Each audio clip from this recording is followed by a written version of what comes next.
समान। रानी क्या कोई दूजा होगा तेरे समान। जो आए श्रद्धा लेके वो ले जाए वरदान। है माता तू भक्तों के दुख सुख का रखे ज्ञान। ओला संभालिए शेरावालिए भालिए मेरी रानी क्या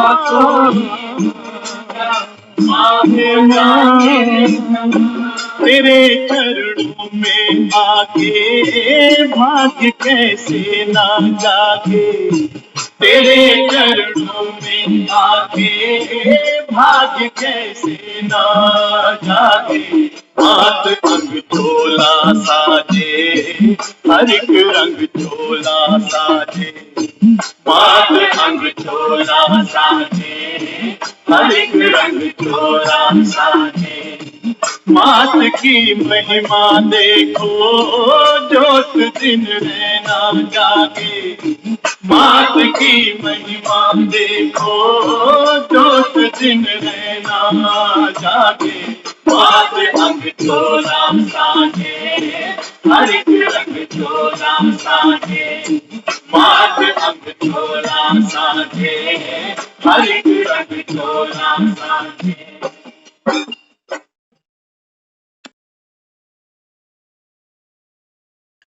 ओम शांति। आज की मुरली बाबा ने नहीं, मम्मा ने सुनाई है। आज हम सब ने मिलकर मातेश्वरी जगदम्बा सरस्वती जी का स्मृति दिवस मनाया। तो आज मातेश्वरी जी के महावाक्य अपने बच्चों के लिए। अभी गीत की पंक्तियां सुनी ना, जो आए श्रद्धा लेकर वो ले जाए वरदान। अगर माँ के मंदिर में गए और मन में श्रद्धा नहीं है, कुछ नहीं मिलेगा। बाबा भी यही समझाता है। बाबा कहते हैं बच्चे, मातेश्वरी जी के महावाक्य, अगर मन में निश्चय नहीं है कोई प्राप्ति नहीं होगी। इसलिए बाबा समझाता है कि रोज रोज पक्का निश्चय करो कि बाप आया है, मैं आत्मा हूँ। बाबा कहता है मन के मंदिर के अंदर जाओ। उन मंदिरों से कुछ नहीं मिलना था, वो पाठ था, खेला तुमने। अब बाबा कहता है मन के भीतर उतरो।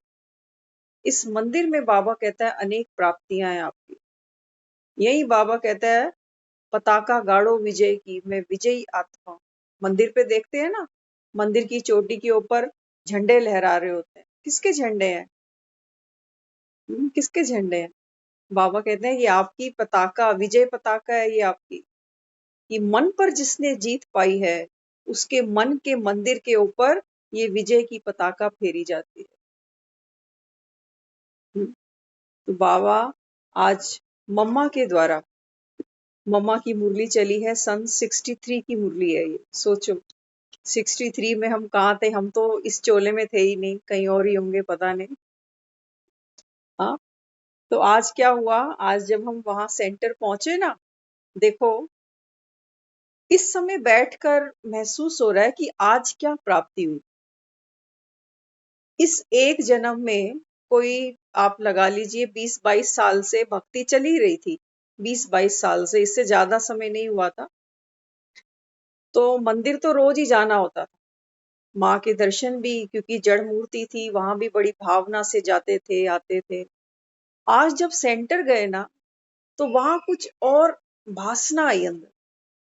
हम, आपने मम्मा की तस्वीर देखी होगी, ग्रुप में कई बार आती है मम्मा की। आज भी बहुत सी तस्वीरें मम्मा की ग्रुप में डाली हैं। तो आज जब हम सेंटर जाकर बैठे ना, ठीक हमारे सामने एक और चेयर पर एक 8-9 साल की बच्ची, वो आकर बैठी। उस समय क्लिक नहीं हुआ, क्योंकि बच्ची बहुत खूबसूरत थी, बहुत लंबे लंबे बाल, व्हाइट कलर की फ्रॉक, व्हाइट कलर के सॉक्स। वो मुझको देखकर मुस्कुराए, मैं उसको देखकर मुस्कुराऊं। थोड़ी देर ये सिलसिला चलता रहा, फिर मुरली शुरू हो गई। मुरली शुरू हुई, फिर बाद में हम आपस में बात कर रहे थे बच्चे के बारे में कि इस कितनी क्यूट बच्ची है, इसका चेहरा कितना मम्मा से मिलता है। और आप बिलीव नहीं करोगे, मम्मा के जैसा डिट्टो चेहरा उसका। उसके नैन नक्श, उसके बाल, उसकी हर ब्यूटी जो थी ना, जो दिखती थी स्कूल में, लगता था कि ये कुछ खास ही है। और जब वो वहां जाकर संदली पे बैठी, दीदी ने उनका परिचय कराया कि ये सिर्फ 3 दिन पहले सेंटर पे आई थी बच्ची। दीदी के मन में संकल्प चल रहा था कि मम्मा डे मनाना है, तो किस बच्चे को मम्मा बनाए। अब इतना कोई बच्चा भी अपने पास अवेलेबल नहीं। तो दीदी बताने लगी, कहती है 3 दिन से इसकी मम्मी यहाँ कोर्स करने आ रही थी। तो लास्ट के दिन, तीसरे दिन उसकी मम्मी बच्ची को ले आई। कहती है मैं अक्सर इसको छोड़ के आती थी, लेकिन जिसके पास छोड़ती थी उन्होंने बोला हमें कहीं जाना है आज, तो वो बच्ची को भी साथ लाना पड़ा। तो दीदी ने जब बच्ची को देखा, दीदी ने बोला आप कल जरूर आना, फंक्शन है, आपको हम मम्मा का रोल देंगे, आप मम्मा बन के बैठना। और देखो बाबा ने जो दीदी का संकल्प था कैसे पूरा करा दिया। वो बच्ची की फोटो अगर होगी हम आपको जरूर व्हाट्सअप करेंगे, आप देखना। अभी रियलाइज हो रहा है, उस समय भी हमने ये बोला था कि मंदिरों में हम अक्सर गए हैं, माँ के दर्शन हमने किए हैं। और मम्मा का पार्ट भी जब तक निकल चुका था, हम तो काफी लेट आए हैं ज्ञान में, लेकिन आज महसूस कर रहे थे वहां पर कि मम्मा ने हमारी ये मनोकामना पूरी कर दी कि माँ का कभी दर्शन तो कर लो। सारे कल्प में ये आखिरी बाजी थी, और आज उसने मम्मा डे पे दर्शन भी करा दी, आमने सामने बैठकर हंसते मुस्कुराते हुए, तिलक भी दिया अपने हाथों से। हाँ, तो अभी जब देख रहे हैं यहाँ बैठ के मम्मा की तस्वीर, तो मम्मा जैसे बात कर रही है कि हो गई तसल्ली, कर लिए मेरे दर्शन, कितने धक्के खाए थे लाइनों में, मंदिरों में, इसके पीछे खड़े हो, उसके पीछे खड़े हो। हाँ, तो देखो ये उसी की अनुकंपा होती है। मिलते समय भी प्राप्ति का आभास नहीं होता, मजे की बात है। ये कुछ ऐसे क्षण होते हैं, क्योंकि स्थूल में तो कुछ मिलता दिखता नहीं है, लेकिन आत्मा की जब तृप्ति हो जाती है ना, तब उसको भासना आती है कि आज कुछ ऐसा हुआ जो सोचा ही नहीं था, सोचा ही नहीं था। तो आज महसूस किया कि जिसके दर्शनों को मंदिरों में लाइनें लगाते थे ना, आज वो दर्शन आमने सामने हुए हैं। खूब मुस्कुराई वो भी, हम भी उसको देखकर खूब मुस्कुराए। हम्म, और जब लास्ट में उसको बस इतना बोला, थैंक यू मम्मा। चलते में उसको बोला, थैंक यू मम्मा, आपसे बहुत मिला। हाँ, नहीं तो सोचो उन्होंने कितने साल पहले शरीर छोड़ दिया, बहुत यंग एज में उन्होंने शरीर छोड़ दिया था। और आज बिल्कुल वही चेहरा, वही नैन नक्श, वही रूप, वही सब कुछ, लगा कि ये तो फिर से हमारे लिए ही आ गई जैसे एक दिन के लिए। हम्म, तो आज मम्मा की याद में हम ये मुरली शुरू कर रहे हैं। मुरली लेंदी है, इस मुरली को हम 2 या 3 पोर्शंस में डिवाइड करेंगे। आज मुरली कवर नहीं होगी, ये बहुत लंबी मुरली है, लेकिन बहुत इंपॉर्टेंट है। आप सुनेंगे तो आपको मजा आएगा मुरली सुनने में। तो मम्मा की मुरली आज शुरू करते हैं। टाइटल है मुरली का, कर्म ही सुख और दुख का कारण है। कर्म ही सुख और दुख का कारण है। तो मम्मा सुनाती हैं, यह तो सभी मनुष्य जानते हैं, यह तो सभी मनुष्य जानते हैं कि जीवन में दुख और सुख कर्म के आधार से प्रारब्ध रूप में चलते रहते। दुनिया में सब कहते हैं ना, सब अपने अपने कर्म है जी। कोई दुखी होता है, कहते हैं पता नहीं कौन सा कर्म मेरे सामने आया। हम्म, कोई सुख आता है, कहते हैं पता नहीं कौन से अच्छे कर्म किए। बाबा कहता है, बाबा ने भी समझाया ना, तो मम्मा भी आज यही कहती हैं कि ये तो दुनिया में सभी जानते हैं कि जीवन में दुख और सुख जो है वो कर्म के आधार से सामने आते हैं। जरूर पहले से ऐसे कर्म किए हैं जिसकी प्रारब्ध दुख या सुख के रूप में भोगनी पड़ती है। किया हुआ है ना कुछ पहले, तभी तो वो सुख और दुख का रूप बनकर हमारे सामने आ जाते हैं। तो सुख दुख का संबंध हो गया कर्म से। सुख दुख का संबंध किससे हुआ? कर्म से हुआ। ध्यान से सुनना, हमारे प्रश्नों के कई आंसर हमको मिलेंगे आज। हम्म, तो मम्मा समझाती हैं, सुख और दुख का संबंध किससे हो गया? हमारे कर्म से। कर्म को किस्मत नहीं कहते। किस्मत और कर्म दो अलग अलग चीजें हैं। कर्म आपके हाथ में है, किस्मत हाथ में नहीं है। लेकिन अल्टीमेटली देखा जाए, कर्म अच्छा किया तो किस्मत अपनी खुद ही बना ली, तो किस्मत भी हाथ में हो गई। लेकिन बाबा हमको यहाँ समझाते हैं, बाबा समझाते हैं कि बच्चे, जो कर्म है और किस्मत है, ये दो अलग चीजें। हाँ, ऐसे कई समझते हैं जो किस्मत में होगा तो सुख दुख को फिर किस्मत समझ लेते हैं। यह तो ऐसे हुआ जैसे ये किस्मत कोई भगवान ने बनाई है या किसी और ने बनाई है, इसीलिए कह देते हैं जो किस्मत में होगा। दुनिया में क्या कहते हैं लोग, देखो जी, होना तो वही है जो किस्मत में लिखा हुआ है। अब मम्मा समझाती हैं, मम्मा कहती हैं कि किस्मत भी किसके आधार पे बनी? आपके कर्म के आधार पर बनी है ना, कर्म के आधार पे तो बनी। हम्म? तो मम्मा समझाती हैं, दुनिया तो कहती है जो किस्मत में होगा सो होगा, लेकिन ये भी समझना जरूरी है कि ये किस्मत किसने बनाई, किसने बनाई। दुनिया तो कहती है भगवान ने किस्मत लिखी है, मेरा भाग्य ही ऐसा लिखा है। हम्म? तो मम्मा समझाती हैं, ऐसे भी नहीं कि किस्मत कोई पहले से ही बनी पड़ी है। लोग तो ये सोचते हैं, पंडितों के पास जाते हैं तो पंडित पूरी जन्मपत्री ऐसे बना के देता है जैसे सब कुछ पहले से ही लिखा हुआ है, अब तो सिर्फ तुमको शूट ही करना है बस। यहाँ शादी होगी, यहाँ तलाक हो जाएगा, तो हम मेंटली प्रिपेयर हैं कि पहले शादी होगी, तलाक भी पंडित जी ने बोल दिया है, हो ही जाएगा। तो जरा सी कोई बात होती है ना, तुरंत दिमाग घूमता है कि पंडित ने बोला हुआ है, तलाक तो होगा ही। सोचो अगर पंडित ने नहीं बोला होता ना, तो वो शादी बच जाती। कई भविष्यवाणी होती हैं जो हमको गर्त में ले जाती। तो मम्मा यहाँ हमको समझाती है कि ये समझना बड़ा जरूरी है कि किस्मत पहले से किसी ने बना नहीं रखी हमारी, कि हम सोचें कि भगवान ने मेरी किस्मत ही ऐसी लिखी है। हाँ, आप भी तो अपने बच्चों के माता पिता हो ना, कितनी कोशिश करी अपने बच्चों का भाग्य खुद बनाए, किस्मत खुद लिखे, लिख सके? लिख सके? नहीं लिख सके। देखते हैं ना, बच्चे कैसे निकल गए, सोचे भी नहीं थे ऐसे, कल्पनाओं से भी परे चले गए बच्चे। तो यहाँ पर भी मम्मा समझाती हैं कि ऐसे नहीं है कि किस्मत कोई पहले से ही बनी पड़ी है। सुख दुख को बनाने वाला भी मनुष्य ही है, क्योंकि कर्म करने वाला मनुष्य है। सुख दुख, इसके क्रिएटर मम्मा कहती है आप ही हो। हाँ, तो कर्म करने वाले आप ही हो, और तो कोई आपके जीवन में कर्म नहीं कर रहा ना, आप ही कर रहे। अच्छा कर्म भी कर रहे हो तो बुरा भी कर रहे हो। तो मम्मा समझाती हैं, इसीलिए रिस्पॉन्सिबिलिटी अपनी हो गई। किसकी रिस्पॉन्सिबिलिटी है अपनी जीवन की? अपनी ही है। कब सोना, कब खाना। अब एक डॉक्टर को कोई जाकर बोले कि डॉक्टर साहब बीमार हो गया, तो डॉक्टर साहब उससे पूछेगा ना कि क्या खाते हो, क्या आपकी हैबिट्स हैं, अल्कोहल लेते हो, स्मोक करते हो, क्या करते हो? या कोई बोलेगा आकर मुझे जबरदस्ती पिला देते हैं? नहीं, वो खुद ऐसा कर्म कर रहा है, तो बीमारी तो फिर आएगी, दुख तो आएगा ही। हम्म? तो मम्मा समझाती हैं कि फिर रिस्पॉन्सिबल कौन हुआ? आप खुद हो गए, आपका कर्म जिम्मेवार है। तो कहते भी हो ना, जैसी करनी वैसी भरनी, ये तो सभी मानते हैं। कहते हैं जैसे कर्म करोगे वैसा ही तुमको फल मिलेगा।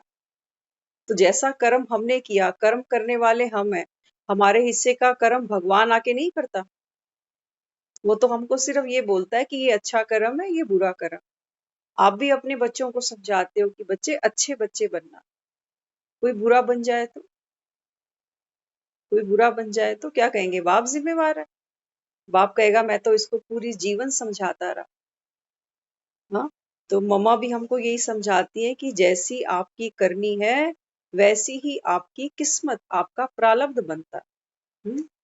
गीता में भी वर्णन है ना, गीता में भी समझाया है, जीव आत्मा अपना ही मित्र है तो अपना ही शत्रु भी है। जीव आत्मा, ये जो आत्मा है, ये समझाया है कि आत्मा ही अपना मित्र है और अपना ही शत्रु है। कैसे? कैसे? आत्मा कहते हैं ना, मेरी कॉन्शियस अलाउ नहीं करती। कई बार कहते हैं ना, कोई समझाए हमें, आप ये काम कर दो ना, घर में आज बोल दो, केस फाइल कर दो आज इनके अगेंस्ट, लेकिन हम कहते नहीं, मेरी अंतरात्मा ही नहीं मानती कि मैं ऐसा कुछ करूं। तो ये अंतरात्मा क्या है? ये जीव आत्मा ही तो है। ये हमको रोकती है। कोई चोर चोरी करता है, अंदर से उसको पता है तो गलत काम, लेकिन फिर भी करे जा रहा है, करे जा रहा है। तो जीवात्मा क्या है? अपना ही मित्र बनती है और अपना ही शत्रु भी बन जाती है।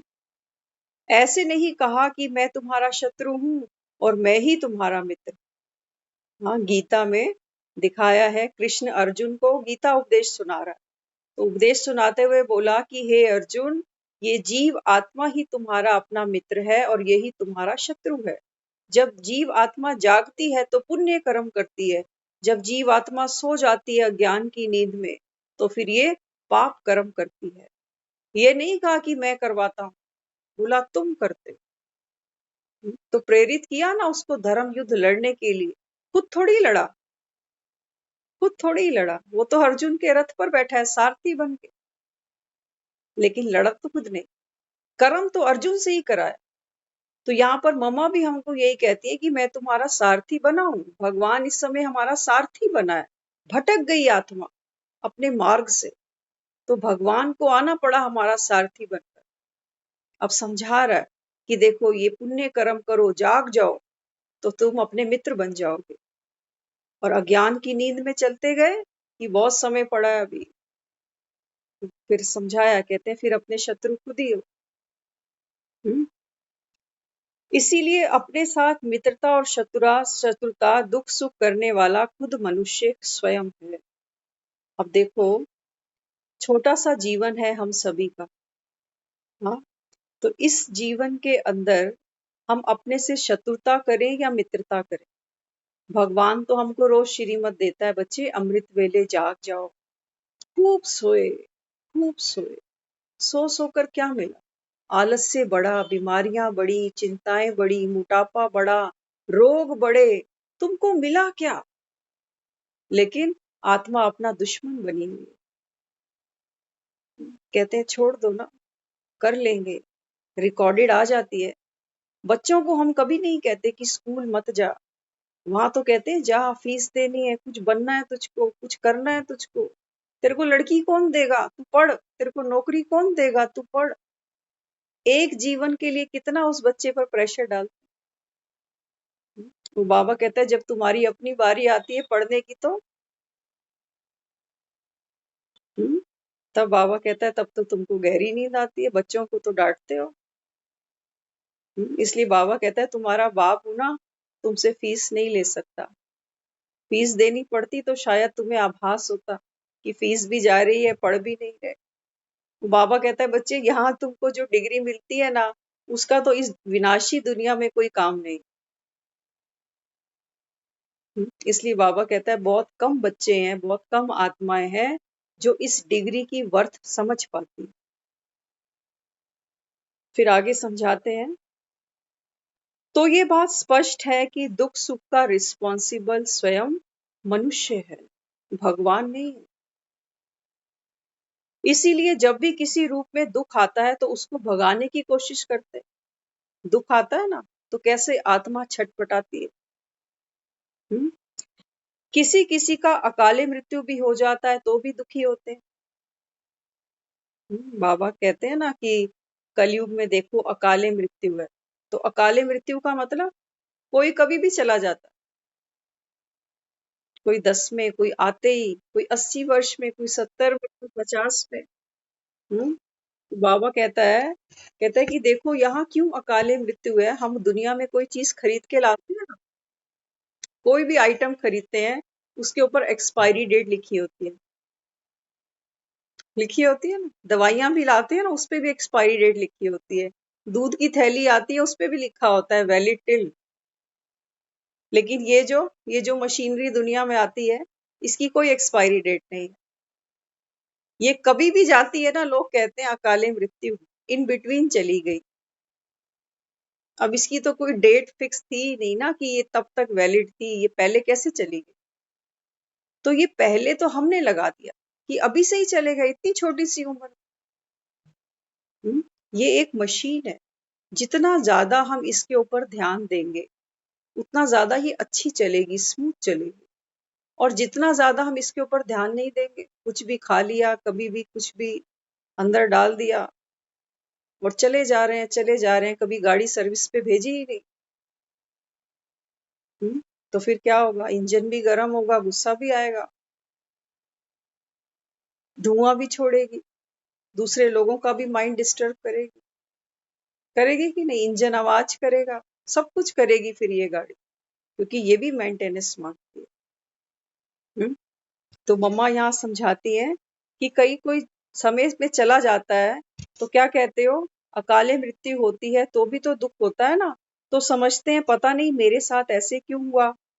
फिर उसी वेग में, माना जोश में आकर भगवान को गाली भी देने लग पड़ते हैं। ऐसा कई बार सुना देखा गया है कि किसी के घर में मृत्यु हो जाती है, कोई यंग एज में चला गया, तो फिर क्या करते हैं, मंदिर सारा तोड़ के तहस नहस करके खत्म कर देते हैं। कहते हैं ओम भगवान ने। शांति जी, ओम शांति। आप सुबह वाली मुरली पढ़ रहे हो? हाँ जी, मॉर्निंग की मुरली है। अच्छा ठीक है, मुझे लगा। ओके। तो मम्मा फिर यहाँ समझाती हैं कि जब कोई अकाले मृत्यु को भी प्राप्त होता है तो भी दुखी होते हो, जोश में आकर क्या करते हो, भगवान को ही गाली देने लग पड़ते हो। ये सब किसने किया? अकाले मृत्यु, रोग, बीमारी, क्या ये सब भगवान ने किया? किसने किया? कोई एक्सीडेंट हो जाता है, कहते हैं भगवान ने ले लिया जी, भगवान की जैसी मर्जी। यही कहते हैं, जैसी भगवान की मर्जी, उसके आगे तो किसी की नहीं चलती। कहते हैं ना ऐसे। याद है मीना दीदी? ऐसे ही कहते हैं लोग कि भगवान के आगे तो किसी का बस नहीं चलता, बहन क्या करें। तो ठीक कहते हैं।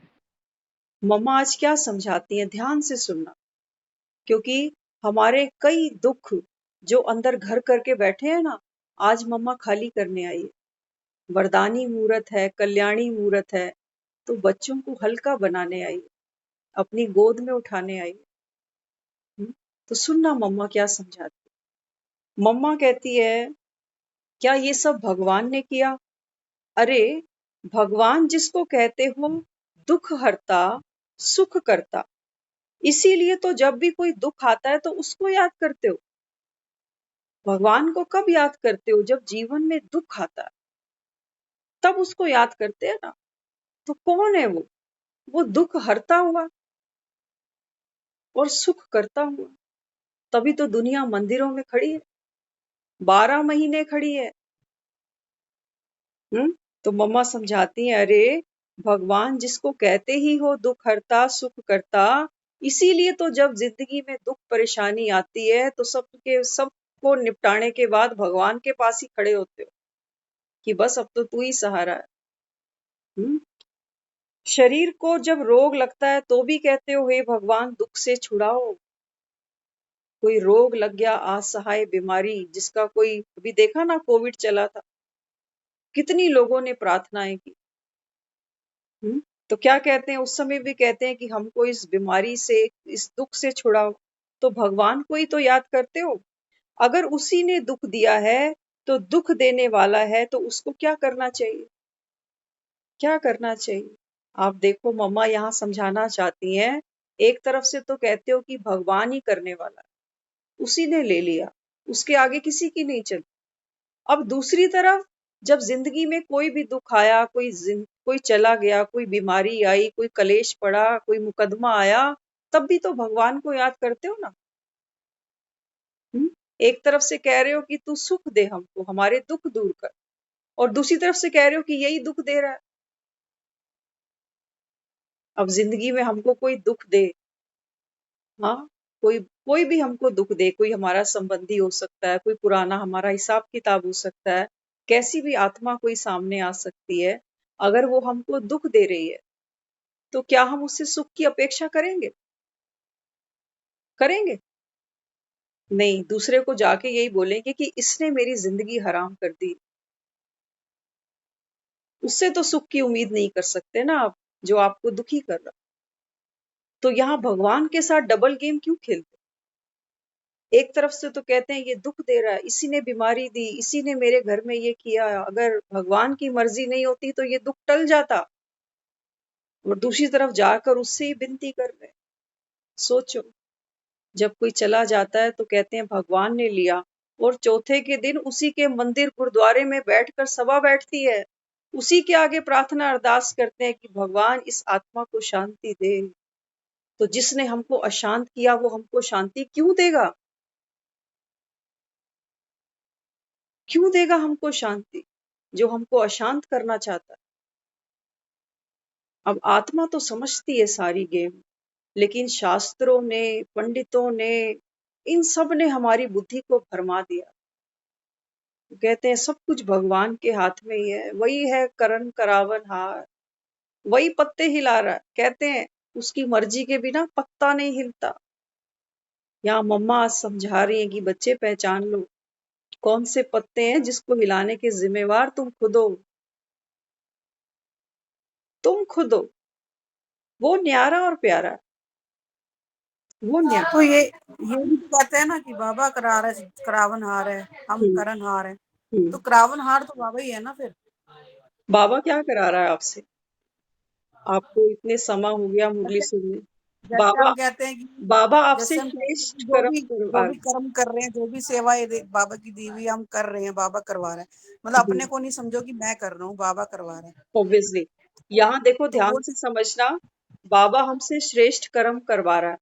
बाबा कहता है किसी को दुख नहीं देना, सबकी सेवा करो, लेकिन न्यारे बन के करो। वो तो हमको श्रेष्ठ शिक्षा दे रहा है। वो हमको ये थोड़ी कह रहा है जा 2 के 4 सुना कर आ। ये पत्ते हम खुद हिला रहे हैं, और श्रेष्ठ पत्ते वो हमसे हिलवाता है कि बच्चे श्रेष्ठ कर्म करो, अमृत वेले उठो, मुद्री का मनन चिंतन करो, सब कुछ छोड़ के एक बाप को याद करो। ये पत्ते वो हमसे हिलवाना चाहता है। और वो कहता है जो ये बच्चे मेरी मत पर चलेंगे, ये पत्ते मेरी मर्जी से हिलते हैं। बाकी दुनिया में कोई पत्ता उसकी मर्जी से नहीं हिलता। सब फूके पड़े रहते हैं 4 बजे, दुनिया तो नहीं उठती उसको याद कर। तो फिर क्यों कह देते हैं कि भगवान की मर्जी से पत्ता मिल रहा है? तो क्या दुनिया में थोड़े से ही लोग हैं जिसको वो चाहता है 4 बजे उठ के मुझे याद करें और बाकी दुनिया सोती रहे? क्या एक माँ और बाप अपने बच्चों के साथ भेदभाव करेगा?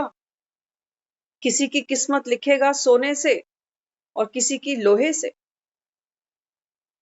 किसी की किस्मत सोने की कलम से लिखी और किसी की लोहे की कलम से, ऐसा क्यों? करन करावन हार है वो, लेकिन वो अपनी श्रीमत से हमसे श्रेष्ठ कर्म करवा रहा है। वो तो हमको कहता है ना दुख देना ना दुख लेना, लेकिन दुनिया में हम दुख देते भी हैं, दुखी होते भी हैं। ये उसकी मत नहीं है, ये वो नहीं करवा रहा। यहाँ भेद है। आगे फिर सुनो मम्मा क्या समझाती हैं। मम्मा कहती हैं जब कोई दुख देता है तो उसको फिर और क्या करना चाहिए? बताओ, मम्मा पूछ रही है। हाँ, जब कोई हमको दुख देता है तो क्या उसको याद करना चाहिए? कहते हैं ना उसका नाम मत लो मेरे आगे। जब किसी के साथ हमारे रिश्ते अच्छे नहीं होते, टर्म्स नहीं होती, कोई आकर बात करे, हम क्या कहते हैं, आप प्लीज उसका मेरे आगे नाम मत लो। तो जो दुखी करता है क्या उसको याद करने का मन करता है? नहीं करता। देखने का भी मन नहीं करता, याद करने का मन नहीं करता। कोई बात छेड़े तो खड़े हो जाते हैं, कहते हैं अब हम जा रहे हैं। लेकिन यहाँ तो उल्टी गंगा है। जो दुख दे रहा है उसी के मंदिरों में लाइनें लगा के खड़े हो, उसी के दर्शन करना चाहते हैं, उसी के आगे झोली पसारते हैं। हाँ, तो ये डबल गेम खेल रहे हैं ना।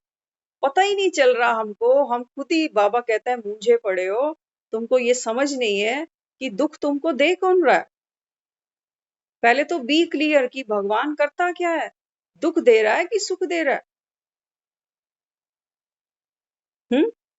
सोचना चाहिए। दुख के समय जो याद आता है, उनके लिए तो यह कभी नहीं कह सकते कि ये दुख देने वाला है। दुख के समय किसकी याद आती है? भगवान की। तो मम्मा समझा रही है कि बच्चे सोचो, लिख लो इस लाइन को कि आज मुझे क्या सोचना है। मम्मा कहती हैं कि सोचो कि दुख के समय अगर किसी ने दुख दिया तो उस समय फिर किसकी याद आती है? भगवान की याद आती है ना। तो जो दुख दे रहा है तुम तो उसी को याद कर रहे हो। और तुम्हारे शास्त्र भी तुमको यही सतमति दे रहे हैं कि भाई भगवान को याद करो, माला जपो, व्रत करो, प्रसन्न करो उसको, वो नाराज है तुमसे। तो मम्मा समझाती है इस बारे में सोचो। एक तरफ से कहते हो भगवान ने हमको दुख दिया, भगवान ने हमारे जीवन में इतनी बड़ी अनहोनी कर दी जिसकी कभी हमने कल्पना भी नहीं की थी, और जिसने तुमको दुख दिया तुम दुख में याद उसी को ही करते हो।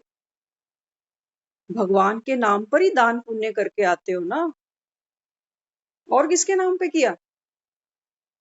किसके नाम पे किया दान पुण्य? भगवान के नाम पर किया। वो तो दुख दे रहा था, उसके नाम पर क्यों दान पुण्य किया? जो हमको दुख देता है हम उसको कोई गिफ्ट देंगे? कभी कोई उपहार देंगे उसको? उसको हम कभी कहेंगे कि बहुत मेहरबानी की आपने? तो मम्मा कहती है इसके बारे में सोचो। जब याद करते हैं तो जरूर उनका संबंध हमारे साथ कोई दूसरी बात का है। अब देखो, अब हमको आंसर मिल रहा है। पहले हमको क्वेश्चन किया कि सोचो, अब हमको मम्मा आंसर दे रही है।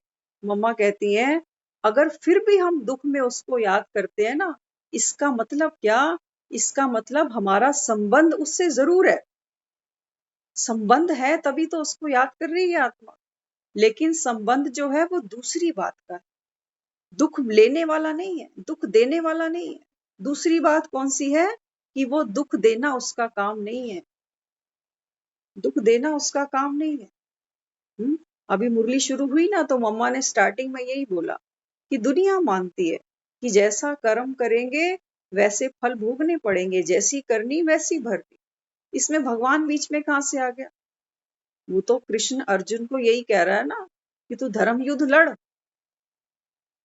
वो तो सिर्फ डायरेक्शन दे रहा है। अब अर्जुन क्या करेगा? अपना मित्र बनेगा कि अपना शत्रु बनेगा, ये अर्जुन पे डिपेंड करता है। आप सब तो अर्जुन ही हो, और भगवान आकर हमारा सारथी बना हुआ। वो तो हमको रोज कह रहा है कि बच्चे अपना धर्म युद्ध संभाल। अब तो बस बारी आ गई चलने की, अब तो उठना है यहाँ से। ये दुनिया, ये पतित चोला, ये सब छोड़ना पड़ेगा। तो अपना धर्म युद्ध लड़ना माना आत्मा का धर्म है शांत। अब चारों तरफ देखो, दुनिया में अशांति है कि नहीं? चारों तरफ क्या, हमारे अंदर भी कोई अच्छा माहौल नहीं है। थोड़ी थोड़ी देर में अंदर भी भूचाल आ जाते हैं ना, मन दुखी हो जाता है, किसी भी बात को लेके टेंशन आ जाती है। तो अशांति तो हमारे अपने अंदर भी है। इस समय वो सारथी बनकर हमको कहता है कि तू अपना धर्म युद्ध लड़, माना अपने शांत स्वरूप में स्थित हो जा, अपनी पोजीशन को संभाल।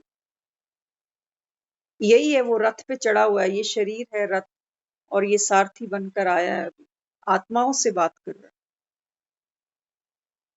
है। तो आगे फिर मम्मा ने समझाया कि इसका संबंध दूसरा है। ये संबंध नहीं है कि वो हमको दुख दे रहा है। जो दुख दे रहा है याद भी उसी को कर रहे हो, सुख भी उसी से मांग रहे हो। बीमारी आती है कहते हैं भगवान ठीक कर दे, बच्चा नहीं है कहते हैं भगवान बच्चा दे दे, किसी को नौकरी नहीं है कहते हैं भगवान नौकरी दे दे। बच्चे की बुद्धि काम नहीं करती, भगवान इसको अच्छी बुद्धि भी दे दे। तो वो तो ऑलराउंडर है ना, सब कुछ मांग रहे हैं उससे। है कोई ऐसी चीज जो छोड़ दी? हमने तो उससे यहाँ तक मांगा था, आज से कई साल पुराने, जब मदर को प्रॉब्लम आती थी तो उनके मोशन पास नहीं होते थे। तो हम कहते थे, मैंने कहा ऐसा वक्त किसी को नहीं दिखा देना कि कोई आपसे सुबह उठ के ये कहे कि इसको मोशन तो करा दे। ये तक मांगते हैं उससे, सोचो। क्योंकि वही दिखता है हमको। ना वहां पैसा काम आता है, ना वहां बड़े बड़े डॉक्टर काम आते हैं, वहां कुछ नहीं काम आता। वहां फिर वही दिखता कि तू तो मदद करना, इतना बच्चा कोई परेशान है, कम से कम ये तो करा दो। यहाँ तक उसको अपील करी। हम्म तो फिर मम्मा यहाँ क्या समझाती है? इससे सिद्ध होता है दुख का कारण कोई और है, वो नहीं है दुख का कारण। अगर भगवान को हम बोलें कि भगवान मेरी माँ को ये बीमारी क्यों लगाई आपने, एक तरफ से उससे शिकायत करूं और दूसरी तरफ से उसको बोलूं कि इसको मोशन करा दे, तो क्या सही है? क्या वो बीमारी दे रहा है या कटवाने वाला है? कौन है वो खुद भी कंफ्यूज कि तुम चाहते क्या हो मुझसे। हम्म? तो मम्मा हमको यहाँ समझाती हैं, इससे सिद्ध होता है कि दुख का कारण कोई और है, उसमें भी कोई तीसरा तो नहीं है। दुख का कारण कोई तीसरा नहीं है। क्या होता है कई बारी जब वो कहता है ना मेरी तरफ उंगली नहीं करो, मैं तो तुम्हारा पिता हूँ, मैं तुम्हारी माता हूँ। तो कह रहे बच्चे मैं तो रिस्पॉन्सिबल नहीं हूँ तुम्हारे सुख दुख का, तुम्हारे अपने कर्म। तो हम अपने ऊपर भी उंगली नहीं रखते। हाँ, हम किसी तीसरे को ब्लेम करते। किसी तीसरे को, कोई एक्सीडेंट होता है ना, कहते हैं इसकी वजह से एक्सीडेंट हो गया, नहीं तो ठीक ठाक बैठे थे, बताओ। तो अब बाबा हमको देखो और कितनी गहराई में लेके जाता है। वो सबसे पहले कह रहा है कि रिस्पॉन्सिबल मैं नहीं हूँ तुम्हारे दुखों का। रिस्पॉन्सिबल कोई तीसरा तेरे मेरे बीच में कोई है नहीं। परमात्मा और आत्मा के बीच में कोई तीसरा नहीं है। वो हमको ये समझा रहा है कि दुख का कारण कुछ और है, अब ढूंढो उसको। पहले बीमारी जड़ तक तो पहुंचे, तब तो उसके ऊपर काम करें ना। तो आज मातेश्वरी मम्मा हमको हमारे ही दुख की जड़ तक लेके जा रही है। अभी तक की मुरली में हम जड़ तक चलेंगे और इसी मुरली को हम कल फिर कंटिन्यू करेंगे। ठीक है, तो अभी देखते हैं जड़ क्या। अभी हम जड़ तक पहुंचे नहीं है, अभी हम एक स्टेप डाउन गए हैं कि परमात्मा जिम्मेवार नहीं है। अब थोड़ा सा और गहराई में उतरते हैं। अब मम्मा समझाती हैं, एक मैं और दूसरा रचता माना एक मैं और दूसरा रचता माना भगवान। बस दो ही चीजें हैं। मम्मा कहती हैं बस ये दो ही चीजें हैं ना, हर कोई तो उसकी रचना है, हर कोई उसकी रचना है। एक मैं भी और दुनिया में हर आत्मा उसकी रचना है। तो दो ही चीजें हो गई, एक परमात्मा और दूसरी हम आत्मा। दो चीजें हैं, तीसरी तो कोई चीज है ही नहीं। अब समझाती है मम्मा, तो ये बाप रिस्पॉन्सिबल है या मैं? अपने आप से पूछना कि ये बाप रिस्पॉन्सिबल है या मैं। लेकिन जब मेरे पास दुख आता है तो मुझे दिखाई पड़ता है जैसे उस रचना ने ही मुझे दुख दिया। अब हमको ये डाउट होता है, क्योंकि हमने दुनिया में क्या सुना? हमने सुना कि इस दुनिया में जो सबसे सर्वोच्च ताकत है वो भगवान है। वही दुनिया बनाता है, वही चलाता है, वही विनाश करा देता है। सब कुछ उसके हाथ में, हम तो सिर्फ उसकी कठपुतलियां। ये सब हमने सुना। तो हम सोचते हैं रखने वाला भी वही है, मारने वाला भी वही है, बचाने वाला भी वही है, सब कुछ वही है। सोचो जब उसको मारना ही है सबको, तो वो रचेगा ही क्यों? क्यों रचेगा? हम सब अपने बच्चों को, संतान को जन्म देते हैं ना, हम उसकी पालना करते हैं। चाहे संतान कैसी भी है, अपंग है, बीमार है, कैसी भी है, लेकिन माँ बाप उसको मार नहीं सकता। मार नहीं सकता। उसका पद कौन सा है? उसका पद है पालना का, जन्म का, विनाश का नहीं है। बाबा कहता है कि मैं भी तो तुम आत्माओं का पिता हूं ना, तो तुमको मैं जन्म देता हूं। अब देखो बाबा ने कैसे हम बच्चों को जन्म दिया। सृष्टि की शुरुआत कैसे करता है? वो कहता है दुनिया तो किताबों में पढ़ेगी सो पढ़ेगी, लेकिन तुम देखो कि मैं दुनिया की शुरुआत कैसे करता हूँ। कर रहा है ना, संगम पर आकर देखो कैसे नई सृष्टि रच रहा है, गुप्त तरीके से, किसी को नहीं पता। तुम ही, बाबा कहता है, तुम ही पतित आत्माओं को मैं ब्राह्मण बना देता हूँ। बन गई नई दुनिया। आगे फिर समझाते हैं बाबा, कहते हैं कि जब भी कोई दुख आता है तो तुमको तो यही दिखाई देता है कि ये भगवान की मर्जी से हो रहा है, यही दिखाई पड़ता है ना। तो हम सोचते हैं भगवान पता नहीं मुझसे नाराज है, दुखी है, मुझसे कोई गलती हो गई, कोई भूल चूक हो गई, कोई पूजा मेरे से छूट गई, किसी के मंदिर में नहीं गया, कोई पितर दोष मुझे लग गया। तो कितनी बातें मन में आती।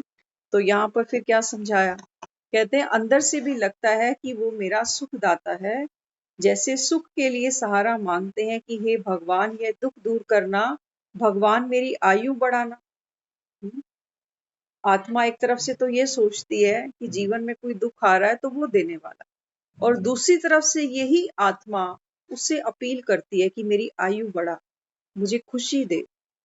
करती है ना, जीवन में कोई काम रुकता है तब भी हम उसको याद करते हैं कि भगवान मेरी सहायता करो, आपके बिना तो मेरा कोई भी नहीं है दुनिया में। करते हैं ना, यही सब करते हैं। हाँ, तो फिर क्या लगता है? देखो आयु के लिए भी मांगते हैं, तो आयु की भी, शरीर के रोगों की भी, लड़ाई झगड़े की भी, कोई भी दुख आता है तो भगवान से ही मांगते हैं। कोई बच्चा ऐसा होता है तो भी कहते हैं भगवान इसको सुबुद्धि देना, मत भी उनसे मांगते हैं। जब उससे ही मांग भी करते हैं तो जरूर वह दाता हुआ ना। मम्मा समझा रही हैं मंदिरों में जाकर ऐसी कोई चीज है जो उससे नहीं मांगते हो? सब कुछ मांगते हो, घर की सुख शांति धन दौलत आयु सब कुछ मांगते हो। तो वो तो फिर दाता हुआ ना, दाता हुआ। तभी तो इतने बड़े बड़े मंदिर बनाए उसके। दुख मांगने थोड़ी कोई मंदिर में जाता, सुख मांगने जाती है दुनिया। तो मम्मा फिर क्या समझाती है, कहती है कि देखो जब उससे हर चीज की हर सुख की मांग करते हो तो वो तो दाता हुआ, और वही हमको सुख देने वाला है। माना इन बातों का इलाज केवल उसके पास। जैसे दुनिया में जाते हैं ना डॉक्टर के पास, तो पता होता है इस डॉक्टर के पास ये इलाज है, ये हड्डी का है, ये दांतों का है, ये आंखों का है। अब भगवान तो ऑलराउंडर है, उसके पास हर बीमारी का इलाज है। तो देखो दुनिया भागती है, कोई भी परेशानी आती है तुरंत मंदिर दौड़ लगाती है। तो मम्मा फिर क्या समझाती हैं, कहती हैं कि जानते हो ना कि इसके पास हर बीमारी का इलाज है। कोई भी बात होती है तो मुख से क्या निकलता है, ओ माय गॉड, माई, मेरा, मेरा भगवान। तो आत्मा का कोई संबंध है ना उससे। मेरा किसको कहते हैं हम? राह चलते को कह देंगे मेरी मम्मी? नहीं, किसी के साथ संबंध होता है, टर्म्स होता है, तब हम कहते हैं मेरे। ऐसे किसी को मेरा नहीं कहते हम। हम्म? और भगवान को तो हम हर समय कहते हैं मेरा भगवान साक्षी है, मेरा भगवान देखता है, मेरा भगवान ये कर लेगा। मैंने तो भगवान पर ही छोड़ रखा है। हम्म? बाबा कहता है फिर आत्मा कहती है ना ओ माय गॉड। तो क्या वह दुख का दाता है या उनका कनेक्शन सुख देने से है? अब दो बातें हैं, या तो वो दुख दे रहा है तुमको या फिर वो सुख दे रहा है। अब तुम डिसाइड करो। अगर वो दुख दे रहा है, अगर उसने किसी को मारा, किसी के साथ में कुछ गलत हुआ, तो फिर वो तो दुख दे रहा है। फिर मंदिरों में क्यों जाते हो? क्यों करबद्ध करके लाइन लगाते हो, भूखे पेट रहते हो, हवन करते हो, पाठ पूजा करते हो, ब्राह्मणों को भोजन खिलाते हो, कीर्तन कराते हो, जागरण बुलाते हो? किसके लिए? वो तो दुख देता है, वो तो दुख देता है। और मांगते उससे सुख। हम्म? इसलिए मम्मा समझाती हैं कि एक कनेक्शन उसके साथ है। देखो या तो दिन हो सकता है या रात हो सकती है, दोनों बातें इकट्ठी नहीं ठहर सकती। ठहर सकती हैं दोनों बातें इकट्ठी नहीं ठहर सकती। तो मम्मा यहाँ समझाती हैं हमारी याद से ही सिद्ध हो जाता है कि उनका कोई दुख देने का काम नहीं। आत्मा याद करती है, दुनिया कहती है सुबह सुबह उठ के मंदिर जाओ, गुरुद्वारे जाओ, सेवा करो, नाम जपो, भक्ति करो। क्यों कहते हैं? क्योंकि सुख देता है ना वो। ये सब करते सुख मिलता है। क्योंकि थोड़ी सी देर हमको दुनिया भूल जाती है, दुनिया के दुख दर्द भूल जाते हैं। तो इसलिए लोग कहते हैं जी राम जपो, तो बेचारे वो माला दे देते हैं कि चलो भाई राम जपो, क्योंकि राम का नाम ही सत्य है, बाकी तो सब असत्य है। इसीलिए मम्मा समझाती हैं कि हमारी याद से ही सिद्ध हो जाता है कि वो कोई दुख देने वाला नहीं है, वो तो सुखों का दाता है। इसीलिए तो देखो हर घर में मंदिर बनाया हुआ है, किस लिए? दुख मांगने के लिए, सुख मांगने के लिए मंदिर बनाया है हम। दुख मांगने के थोड़ी बनाया। तो मम्मा समझाती हैं अगर देता तो याद क्यों करते, अगर वो दुख देता तो फिर दुखी जो करता है उसको थोड़ी कोई याद करता है, उसको कोई याद नहीं करना चाहता। कहते हैं जी मिट्टी डालो उसके नाम पर, हमें तो उसमें कोई इंटरेस्ट नहीं है, बहुत सताया उसने मुझे। तो मम्मा यहाँ समझाती हैं अगर वह दुख देता तो फिर उसको याद ही क्यों करते। दुख देने वाले के लिए तो अंदर गुस्सा आता है, जो हमको दुखी करता है ना, उसके लिए तो हमारे अंदर गुस्सा पैदा होता है कि पता नहीं मैं इसका क्या करूं। आता है कि नहीं? कोई हमको दुख दे तो उसके प्रति मन में क्या फीलिंग आती है? रिवेंज लेने की आती है ना। ऐसा लगता है कि पता नहीं इसकी गर्दन मेरे हाथ में ही आ जाए तो खत्म ही कर दें आज इसको। तो दुख देने वाले के लिए तो ये भावना खड़ी हो जाती है। लेकिन भगवान के लिए कभी आता है ऐसा? तब भी डरते हैं कि पता नहीं हमने कभी अनजाने में कुछ भूल चूक की हो तो हमको माफ कर दे। डर है, डर। तो मम्मा यहाँ हमको समझाती हैं, तो सोचते हैं पता नहीं हम इसके साथ में क्या कर डालें। परंतु भगवान के प्रति जो सदा सुख और दुख के समय जो खास प्रेम आता है, देखो भगवान के प्रति ना हम उसको दोनों समय याद करते हैं। सुख में याद करते हैं कि भगवान की कृपा से मेरा घर बना, मेरे बच्चे सेटल हुए, सब भगवान की कृपा। लेकिन दुख में हम उसको खास याद करते हैं। मम्मा हमको समझा रही हैं कि भगवान के प्रति तो सदा और सुख और दुख के समय खास प्रेम आता है। दुख में खास प्रेम आता है, दुख में हमको नहीं भूलता, वो भूलता है दुख में, हर घड़ी वही याद आता है। लेकिन जब सुख होता है तो भी उसको आत्मा याद करती है, लेकिन उसको शुक्राना करती है। और दुख में तो वो भूलता ही नहीं, हमको खास याद पड़ती है दुख में। इसीलिए कुंती ने वरदान मांगा था, दिखाया है।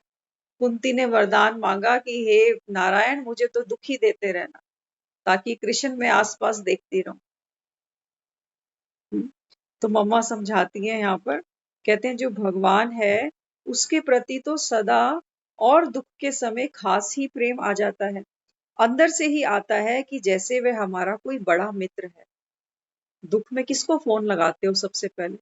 जिसके ऊपर सबसे ज्यादा भरोसा होता है ना। इमरजेंसी कॉल, बच्चों को बुलाओ, इसको करो, उसको करो। तो जिसके ऊपर सबसे ज्यादा भरोसा है, आत्मा उसी के ऊपर डिपेंड होती है। तो यहाँ मम्मा भी हमको समझाती हैं, क्या होता है? अंदर से ही आता है कि भगवान हमारा सबसे बड़ा मित्र है। याद करते हो ना उसी को? हम्म? तो जरूर उनका हमारे साथ सुख का संबंध है। जहां अपेक्षा होती है वहां से सुख मिलने की आशा होती है। हम्म? तो यहाँ क्या दिखता है? यहाँ दिखता है कि जरूर भगवान का हमारे साथ सुख का संबंध है, तो दुख का कारण जरूर फिर कोई और है। दुख का कारण भगवान नहीं है। कभी भूल के भी किसी के हाँ में हाँ नहीं मिला देना। सोचो, अगर कोई अनजान हमारे पिता के बारे में, हमारे शरीर के पिता के बारे में बोले कि आपके पापा की वजह से मैं बड़ा परेशान हूँ, आपके पापा ने मुझे बड़ा दुखी किया होगा, हाँ, तो हम उसको छोड़ देंगे हल्के में? कहेंगे मेरे पापा पे ब्लेम क्यों कर रहा है, मेरे पापा ने तेरा क्या बिगाड़ा? क्या इस पिता के साथ हमको इतनी हमदर्दी है कि मेरे बाप का नाम ऐसे ही खराब कर रहा है? मेरे बाप ने तुझे क्या दुख दिया जो हर समय मेरे बाप के पीछे लगा रहता? हम्म? अपने बाप के ऊपर अगर कोई ऐसी बात आए ना, तो हम किसी की सुनेंगे नहीं कि मेरे पापा का नाम आपने उठाया क्यों, मेरे पापा ने आपको क्या दुख दिया। लेकिन जब भगवान के बारे में कोई ऐसी बात करता है ना, तो हम हाँ में हाँ मिलाते हैं, हाँ जी भगवान की मर्जी। क्यों? मेरा बाप तो लगता ही नहीं। भगवान तो बहुत दूर का संबंध है उससे, दूर का रिश्तेदार।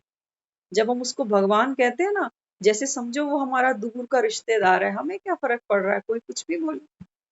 लेकिन जब आत्मा उसको अपना पिता मानती है तो वो नहीं सुनेगी, क्योंकि आपने मेरे पिता के बारे में बोला, ये ठीक बात नहीं है। मेरा पिता आपका भी तो पिता है। जब मुझे सुख देता है तो आपको क्यों दुख देगा? बात करेगी ना उससे, लेकिन वो बात तब करेगी, वो मुख तब खोलेगी जब उसकी बॉन्डिंग होगी। बॉन्डिंग नहीं होगी तो सारे मिलकर भगवान को ही पहले कोसे। ये सब कुछ भगवान ही करा रहा है, उसी की मर्जी से हो रहा है जी। अब करे क्या? कहीं दिखे तो, कोई पता हो तो जाकर बात भी कराएं, कोई सभा भी बुलाएं, कोई लॉ भी बनाए। लेकिन ना तो उसको कोई जानता, ना देखता, ना पता नहीं कहाँ है कहाँ नहीं है। तो दुनिया ढूंढे जा रही है, ढूंढे जा रही है, और अपने ही बनाए चक्रव्यूह में फंसती भी जा रही है। तो यहाँ पर आज मम्मा हमको समझाती हैं, तो जरूर हमारा उसके साथ सुख का संबंध है, तो दुख का कारण जरूर कोई और है। अभी और कोई तीसरा तो है नहीं। है कोई तीसरा? एक वो रचता और एक मैं रचना, बस दो ही तो है। और तीसरा कौन है? सब उसकी रचना है। जैसे मैं लाचार हूँ, दुखी हूँ, परेशान हूँ, ऐसे दुनिया में हर आत्मा उसकी रचना है। देखो दुनिया में है कोई आत्मा सुखी? कोई भी नहीं। लेकिन हम क्या करते हैं? हम कहते हैं इसकी वजह से मैं दुखी, वो कहता है इसकी वजह से मैं दुखी। तो मम्मा यहाँ हमको समझाती हैं, तो कोई तीसरा तो है नहीं। एक मैं और दूसरा वह, तो जरूर मैं रिस्पॉन्सिबल हूँ। वो तो है नहीं, उसके बारे में तो हमको पूरी डिटेल उसने दे दी। अब बात आती है अपनी। तो अभी तक की जो मुरली थी, हाफ पोर्शन हमने कवर किया। इस मुरली में मम्मा ने हम बच्चों को समझाया कि कर्म जो है वो ही हमारे सुख और दुख का कारण बन जाते हैं। कर्म करने वाली मैं आत्मा हूँ। मनुष्य ही अपना कर्म स्वयं करता है। आत्मा ही अपना मित्र और स्वयं अपना शत्रु बन जाती है। भगवान न्यारा है, वो सिर्फ संगम पर आता है। वो सिर्फ सुख करता है, दुख करता नहीं है। अगर वही दुख करता है तो फिर उससे सुख क्यों मांगा? कहीं ना कहीं आत्मा के अंदर ये भासना है, ये अनुभव है कि मेरा उससे सुख का संबंध है। दुख देने वाला कोई तीसरा है, कोई गुप्त है। अब वो तीसरा दूसरा कौन? तो उन्होंने बताया कि सिर्फ दो ही चीजें हैं दुनिया। किसी के साथ ब्लेम गेम नहीं करो। एक भगवान है, वो रचता है, और एक हूं मैं रचना। तो भगवान जो रचना करेगा ना, वो दुखी तो नहीं करेगा। आप देखो, हम भी बच्चे हैं। एक माँ को जब पता चलता है ना कि वो प्रेग्नेंट है, तुरंत डॉक्टर से कंसल्टेशन लेती है। कौन कौन से इंजेक्शन समय पे लगाने हैं, बच्चे के लिए क्या ठीक रहेगा, क्या खाना चाहिए, किस समय कितना क्या करना है, कौन सी एक्सरसाइज, कैसे बैठना, कैसे चलना। तो एक हेल्दी बच्चे के लिए हम कितनी मेहनत करते हैं। और भगवान जो बच्चे, जो दुनिया बनाएगा, क्या वो दुखियों की बनाएगा? क्या वो बीमारों की बनाएगा? क्या वो पतितों की बनाएगा, दरिद्रों की बनाएगा? क्या भगवान ऐसी रचना बनाएगा जो हम खुद नहीं बनाते? तो ऐसी रचना किसने बनाई? तो कौन इसका जिम्मेवार है? रचना तो परेशान होती है कि हमें तो पापा ने बनाया ना, पापा ने ही ऐसा बनाया। अब पापा कहता है कि बच्चे मैं तो बिल्कुल एग्जैक्ट बनाता हूँ। अब गलती किसकी है? कहाँ कमी रह गई? दुख की जड़ क्या है? अब वो हमको आगे नेक्स्ट एपिसोड में देखना है कि दुख की जड़ में कौन बैठा हुआ है। बात यहाँ तक क्लियर हुई कि परमात्मा इसमें नहीं है, उसकी कोई इन्वॉल्वमेंट नहीं है हमको दुखी बनाने, क्योंकि हम उससे सुख मांगने जाते हैं। अंतिम समय तक हम कहते हैं राम बोलो, राम को याद करो। तो सोचो, जो सुख देता है, जो वरदानों से भरता है, उसको अंत में कोई क्यों याद करेगा? तो यहाँ तक हमने मुरली को कवर कर लिया कि भगवान तो रिस्पॉन्सिबल नहीं है। अब मैं कहाँ रिस्पॉन्सिबल हूँ, कहाँ मेरी गलती है? हाफ पोर्शन ऑफ मुरली का कल देखेंगे। ओम शांति। अभी एक छोटा सा गीत लेते हैं। Power on. Micro